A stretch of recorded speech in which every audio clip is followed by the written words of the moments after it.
So মই test কৰিবলৈ লৈছো এয়া টেষ্ট কৰি চাও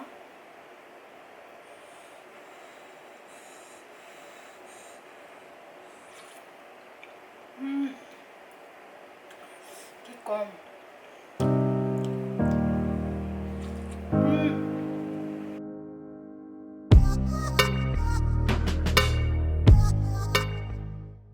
Hello everyone, welcome to Satya'sKitchen. অসমীয়া পাকঘৰলৈ সকলোকে আদৰণি জনাইছো। আজি বনাবলৈ লৈছো খাৰ নিদিয়াকে মাটি দাইল। এইটো 110% অথেন্টিক আসামিজ ৰেচিপি হয়। মই মোৰ মা এনেকৈ বনাই অহা দেখি আহিছো। মাত্ৰ অকণমান মোৰ টাচ আছে যিটোৱে নেকি ইয়াৰ অথেন্টিক টেষ্টত কোনো ধৰণৰ বিঘিনি ঘটোৱা নাই। তেতিয়ালে আহক বনাও। এখন কেৰাহীত একাপ ফলা মাটি দাইল ভাজি লম। যেতিয়া ই এটা ধুনীয়া নাটি এৰমা ৰিলিজ কৰিব তেতিয়া গেছটো বন্ধ কৰি দিম। চাব যাতে মাটি দাইলখিনি ৰঙা নপৰে। দাইলখিনি কোমলিবৰ কাৰণে 4-5 ঘণ্টামান তিয়াই ৰাখিম।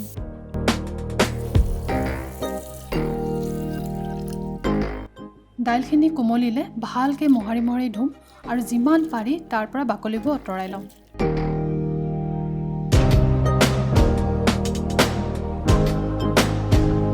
এই মাটি দাইলখিনিৰ লগত বনাবৰ কাৰণে আৰু মই কি সামগ্ৰী ব্যৱহাৰ কৰিছোঁ সেইখিনি চাই লওঁ। এটা ডাঙৰ আলু ডাঙৰকৈ কাটি লৈছোঁ। আদা এনেকৈ দীঘলকৈ কাটি লৈছোঁ। ডাঙৰ চামুচেৰে 1 চামুচ লৈছোঁ। নহৰু দীঘলে কাটি লৈছোঁ। ডাঙৰ চামুচেৰে 1 চামুচ। ধনিয়া অলপমান লৈছোঁ। এটা মিডিয়াম সাইজৰ বিলাহী এনেকৈ সৰুকৈ কাটি লৈছোঁ। আৰু 3টা কেঁচা জলকীয়া লৈছোঁ। মছলাৰ ভিতৰত গোটা জিৰা লৈছোঁ 1/2 টেবুল স্পুন, 1 টিস্পুন হালধি বা টাৰ্মাৰিক পাউডাৰ, সোৱাদ অনুসৰি নিমখ আৰু লৈছোঁ মিঠাতেল।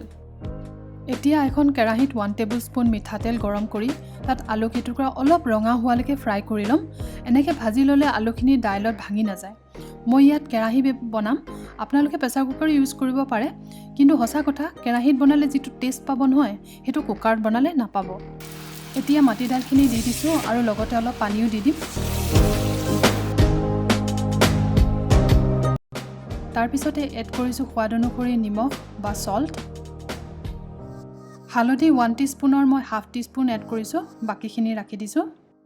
আৰু এড কৰিছোঁ কাটি থোৱা আদা আৰু নহৰুখিনি। আগতে এনেকৈ দাইলতে দি দিছিলে আইতাহঁতে, খুব ভাল লাগে খাই। ইয়াৰ গোন্ধটো বৰ ধুনীয়াকৈ ওলায়। এতিয়া মই এইখিনি হাই ফ্লেমত 20-30 মিনিটমান সিজিবলৈ দিম। ঢাকনখন লগাই দিম। যদি প্ৰেছাৰ কুকাৰত সিজায় তেতিয়াহ'লে 4-5টামান হুইচেল দিব লাগিব চাগে। এতিয়া মই একজেক্টলি 20 মিনিটৰ পাছত ঢাকনখন আঁতৰাইছোঁ। দাইলখিনি 90% মান সিজিছেই। এতিয়া তৰকা লগাবৰ কাৰণে এখন পেনত 2 টেবুল চামুচ মিঠাতেল গৰম কৰিছোঁ। এটা সাইডে তেলখিনি গৰম হ'ব দিছোঁ আৰু এইটো সাইডে এনেকৈ দাইলখিনি উতলাই আছোঁ। তেলখিনি গৰম হ'লত ইয়াত গোটা জিৰাখিনি দিছোঁ। কেঁচা জলকীয়াকেইটা দিছোঁ। কেঁচা জলকীয়াটা অকণমান ফুটাই দিব, নহ'লে থাপকৈ ফুটিব। তাৰপিছত বিলাহীখিনি দি অকণমান দেৰি ভাজি ল'ম।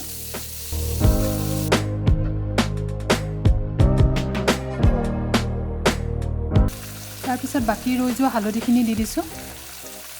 তাৰপিছত বিলাহীখিনি অকণমান কোমল হোৱালৈকে ভাজিম। 5 মিনিট ধৰি লওক।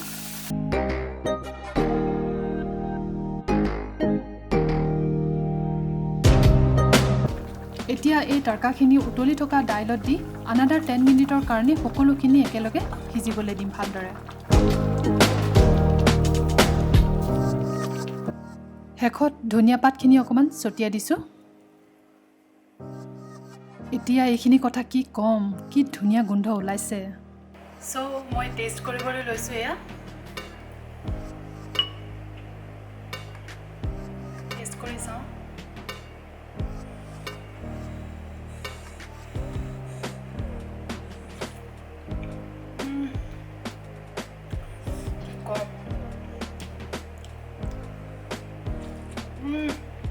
যিহেতু মাটি দাইলখিনি আগতে আমি ভাজি লৈছিলোঁ, সেইটো কাৰণে ইয়াৰ টেষ্টটো ইমানেই ধুনীয়া হৈছে আৰু ইমান ধুনীয়া নাটি ফ্লেভাৰ এটা দিছে। আপোনালোকে নিশ্চয় ট্ৰাই কৰিব। এইটো অসমৰ আইতাহঁতে বনোৱা হয়, ডিছ হয়। তেওঁলোকে আগতে তেনেকৈয়ে বনাইছিলে মাটি দাইল। মই যেতিয়াৰ পৰা দেখিছোঁ তেওঁলোকক সদায় ভাজি লৈছিলে। আগতে অকণমান কেৰাহী এখনত ভাজি লৈছিলে। আৰু ইমান ভাল হৈছে ন কৈছোঁ ভাতলৈকে ৰিয়েলি বহুত ট্ৰাই কৰিব আপোনালোকে বহুতে বঢ়িয়া হৈছে এণ্ড থেংক ইউ ভেৰি মাছ আপোনালোকক বহুত ধন্যবাদ চ' যদি ৰেচিপিটো ভাল লাগিলে তেতিয়াহ'লে এটা বিগ থামছ আপ দিব আৰু মোৰ চেনেলটো ছাবস্ক্ৰাইব কৰিবলৈ নাপাহৰিব চ' বাই ফৰ নাও